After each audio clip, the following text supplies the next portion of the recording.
Now, rappers are calling out this label right here. Have you guys heard about this NBA YoungBoy and Meek Mill versus Atlantic Records situation? I wanted to touch on it really quickly because I think it's an important conversation. So yeah, let's talk about it. Now, like I said, NBA YoungBoy Meek Mill versus Atlantic Records. Let's start with NBA YoungBoy though. Now, the other day, NBA YoungBoy posted something on his YouTube community tab that sparked up some conversations. That post has since then been deleted, but this is what he said. "Why blackball me? I'm the good guy," he said on a caption, and then the post he attached said the following: "I was going #1 2 weeks straight with a mixtape, so they took it down off the charts. I don't give a F, you still can't stop me." He ended the post by saying, "Don't sign to Atlantic if you're an artist. They not gonna support you, especially if you live a certain way." Now, this is not the first time YoungBoy has called out his record label Atlantic Records. Back in 2020, I covered this, but YoungBoy found himself venting about his record label on social media. He posted this Instagram story saying, "I said they can have the next 4 albums free. All I want is my masters, and I still got told no.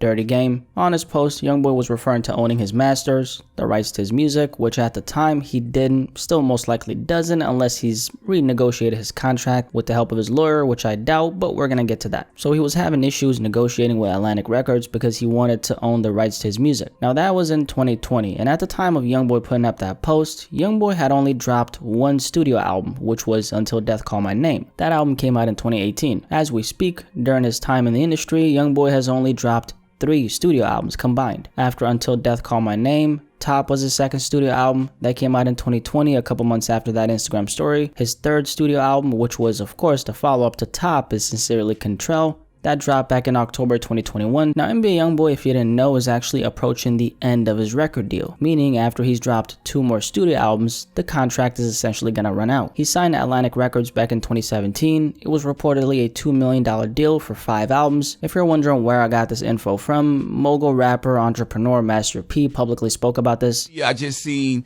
they had NBA YoungBoy. He's the biggest YouTuber. You know, for his influencer, wow. Influencers for his music. But think about the deals that this generation is doing. So he did a deal. I looked at it. If I would have been on his team, he did a deal for $2 million for 5 records. So think about that. You got the money up front, but imagine what they get. Yeah. So we have to teach that to the next generation. Look at the bigger picture.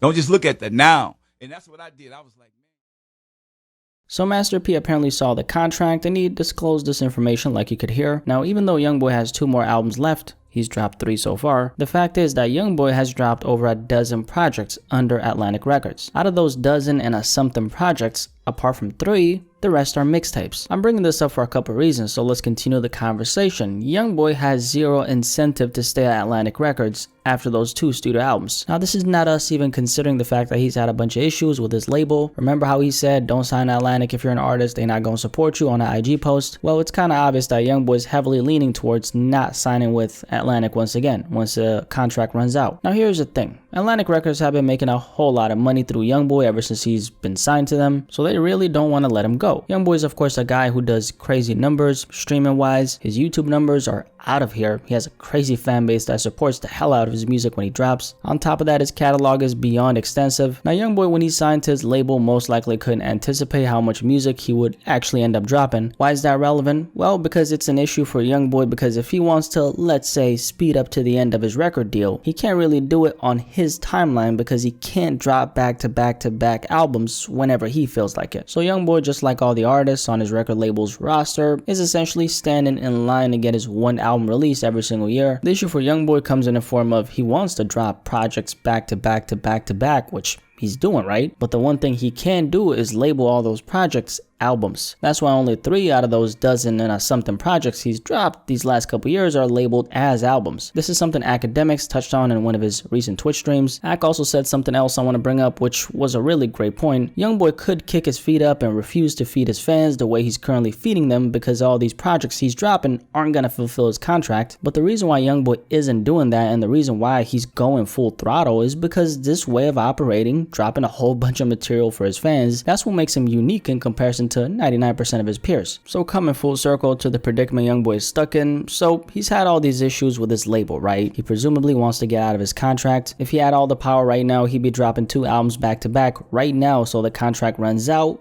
Can't really do that though. YoungBoy's way of coping through this has been going the mixtape route, so he's flooded the industry with a bunch of music, which is smart. Notice how most rappers don't do this. They're sticking to the script of that one album release every single year, which works for them, but the reason why YoungBoy's thriving so much is because he's given his fans so much material. I like how he hasn't slowed down despite all this. I mean, he could have. Obviously, he wouldn't be as hot as he is, but then again, the decision he's been making is to pump out all this music as time passes, and in the process, he's keeping his fans very satisfied. So if it all goes like it's supposed to, YoungBoy drops another studio album this year, he drops another one in 2023, and then he's a free agent and no longer on Atlantic, which is probably what he wants.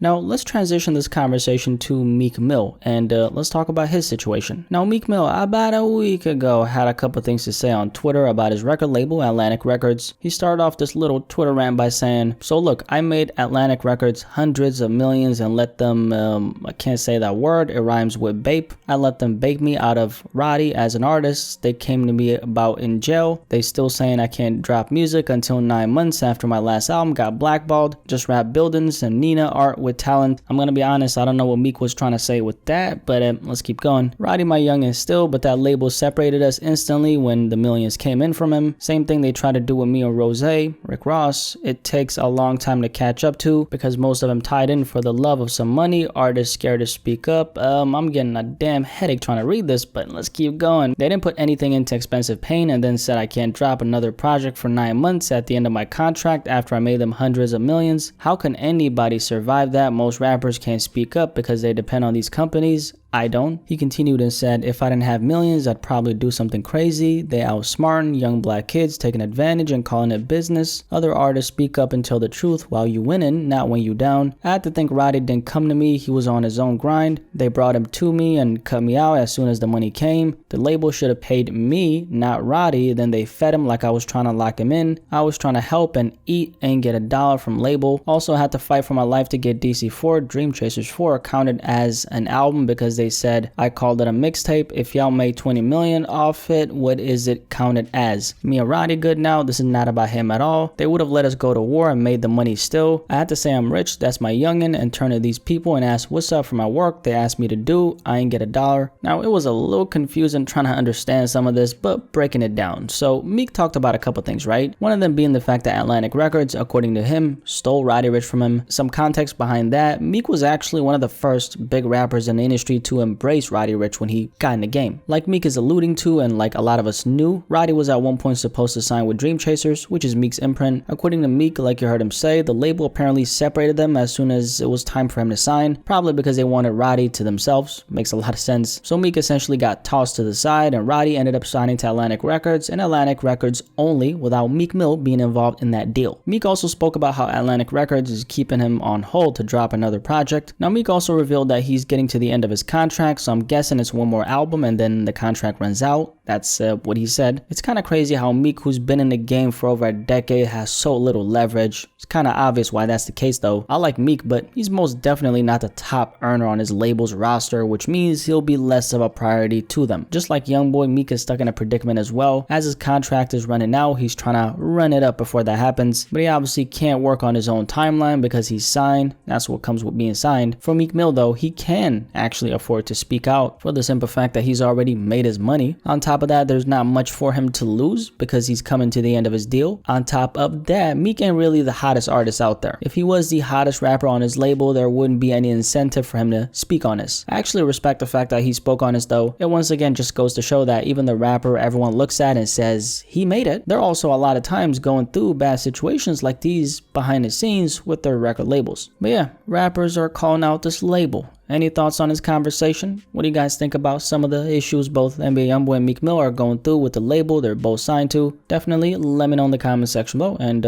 let's have a discussion about this.